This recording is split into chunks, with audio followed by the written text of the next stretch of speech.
Who doesn't love to play dress ups? The stories I could tell. It's outfitter time, one of the most important parts of the game, especially for those free to play players.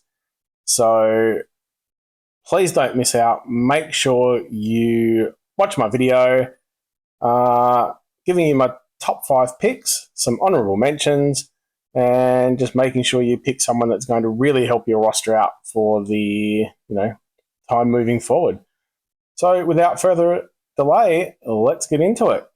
It really is one of the best opportunities in the game to kind of just get almost a free hero, really transform one of your heroes that doesn't have a costume into something that's a lot more relevant with the costume bonus and will help you out moving forward. So don't miss out. Greetings, loyal minions, traitorous fiends, friends and haters, beautiful humans.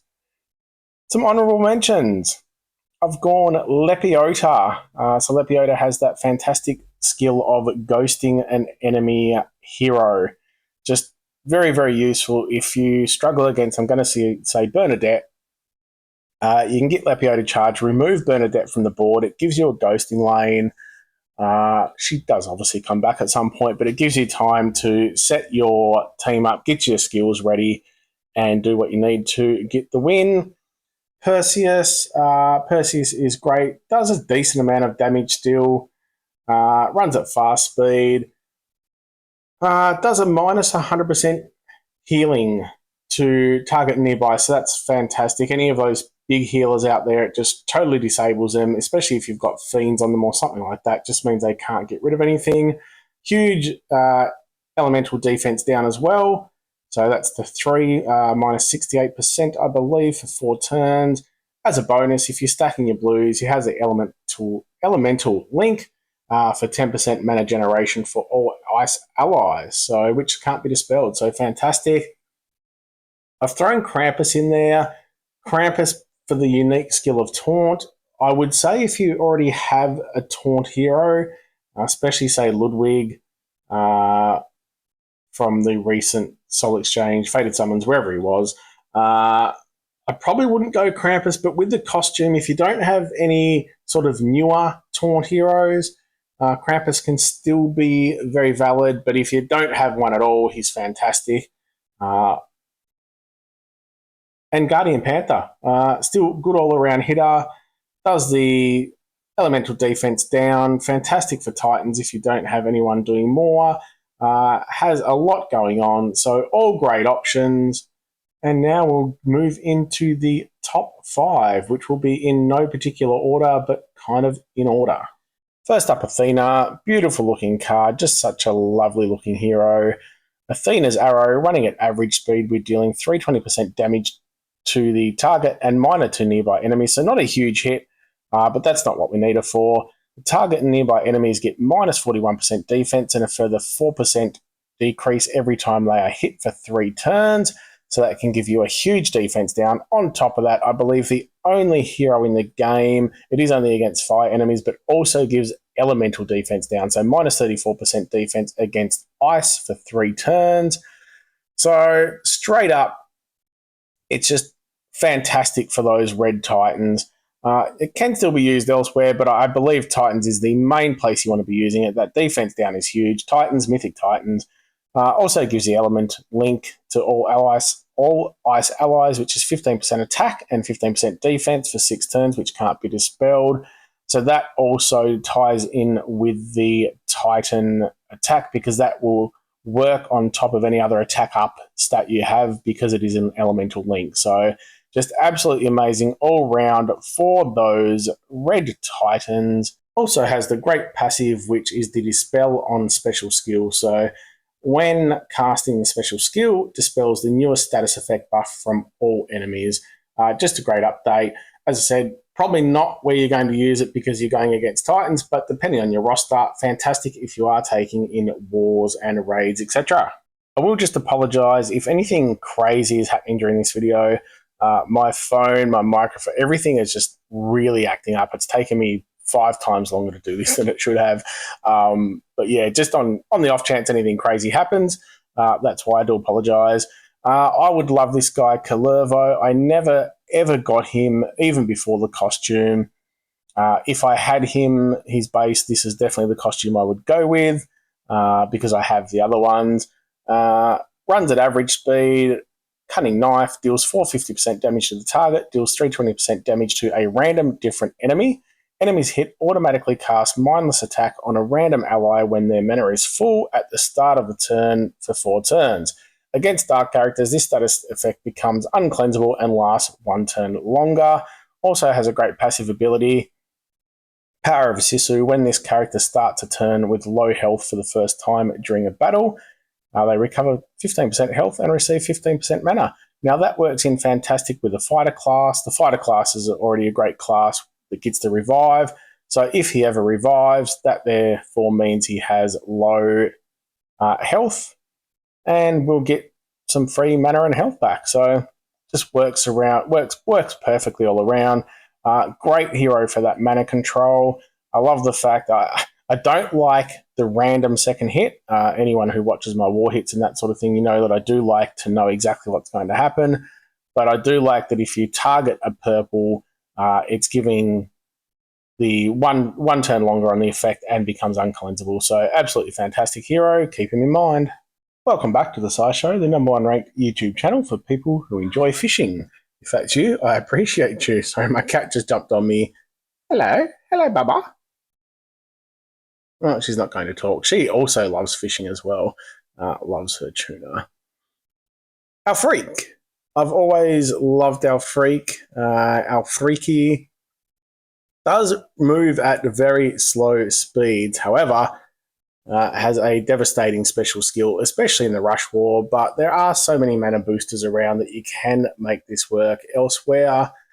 Cavalier, Hat of Dark Realm. So we're dealing 240% damage to hit targets. It casts 5 dark cubes to random enemies. So you hit 5 random enemies. So again, it is a little random, which some people aren't a fan of, but she does have a devastating effect. So anyone hit by the Dark Cube gets a max health reduction of 184.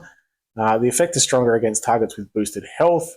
Max health can't go lower than 30% of the original max health. Any boosted health is reduced by additional 184.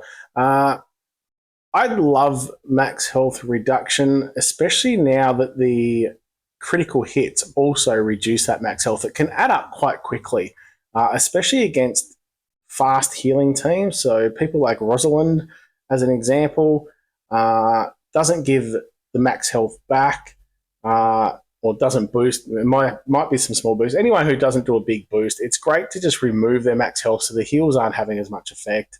And it just adds up on top of those critical hits, which also remove max health now. Oh, that was a mouthful. The target automatically casts mindless attack on a random ally when mana is full for the next 3 turns. So we all know what Alfreak does. The costume just gives her such a good bonus with those stats. So fantastic hero. I also like that she gets the ailment immunity, which means, especially on those rush wars, it's very hard for anyone to sort of disable her straight away by giving her her own mindless attack or anything like that. Into what I believe are the absolute clear-cut top 2, starting with Guardian Gazelle. Bandalore Dance is his special skill, running at average speed. It's just fantastic in so many ways. Removes all status effects from all allies except the caster. Removes even status effects that are otherwise undispellable or uncleansable. So that's where it comes in handy against the ballads, the dancers that we see out there all the time now. So removes all those ailments. So fantastic cleanse, bit of a supercharged cleanse. Recovers 48% health for all allies. So that's a very good heal as well. And all allies except the caster dance the Dance of Spirits for 4 turns, which adds 110% attack. Reduces all received damage by 30%. If the caster is defeated, the dancer receives 115 damage, and their mana is reduced by 100%. We don't worry too much about that. This effect can't be dispelled, but it gets removed if caster is defeated. So, yeah, it just works great for getting rid of those other dancers. Does make it, with 110% attack, does make it great against the Titans as well. Personally, it doesn't give her the attack, and I've found my Titan attacks aren't that much better with her over someone such as a Wukong, Ranveer, even a Batulf, I think the 3-star, but it does depend on which level Titans you're going against. Just again, with the extra critical hits now, or the critical hits, once her attack percentage is raised, once her special is off and you've got your attack raised for everyone else, the tile damage is just insane. So if you're someone who enjoys stacking colors, so if you like taking either mono or a 4-1 team, Gazelle can just be fantastic. Even you can mix it in with rainbow teams, because once you get that critical hit and once you get the big attack boost from Guardian Gazelle, the tiles just do insane damage. So worth a try. Definitely in the top 2. If you don't already have her costume, make sure you grab it. Also fighter class, fantastic, gives the revive. So jump on it if you don't have it. And a clear number 1 if you do not already have. If you do, then go check out the others. Lord Loki, Shapeshifter's Deception, runs at average speed, just absolutely unique skill, and it will keep him valid as long as his stats are even close to being sort of competitive, and that's where the costume bonus comes in handy. Copies all dispellable buffs from the target. That's neither here nor there. The huge thing is copies target special skill and uses it in addition to the caster's own special skill. If the target does not have a special skill, it can't be copied. The following special skill will be cast, which is Scoundrel Swing, deals 265% damage to the target. Don't worry about that. Any brand new shiny hero that comes into the game, and I'll mention Fergus, Bernadette, anyone else, especially those slow heroes as well, Lord Loki just copies them. So it basically means he continues to be all of the new heroes that get into the game. It gives you the flexibility because you can copy whichever hero on the enemy team you need, whether it's a heal, whether it's something like a Fergus or a Bernadette, and he does it all at average speed. So anyone who's slower than that, he can actually copy their skill, but does it in a faster time frame. So just an absolute must-have. If you have Lord Loki, grab the costume if you don't already have it. It is seriously just the easiest decision to grab Lord Loki if you don't already have him. Keep in mind, he will underperform a little bit when it comes to damaging attacks. That's where someone like a Fergus is great because he doesn't actually do any damage. But with the lower stats, don't expect him to do exactly the same as the enemy heroes if it does come to attacking, but anything like a heal or stealing mana, etc., he is absolutely fantastic. So there we go. That wraps up the list. I hope that helps you out. Please make sure you don't forget the outfitter. And I just really hope you enjoy the hero that you get. That's what it's all about. Grab a hero that you're going to enjoy using. Hopefully it makes your roster better and helps you enjoy the game more. So as always, if you enjoy what I'm doing, gently press the subscribe button, give your kitty a scritch for me. Have a good one.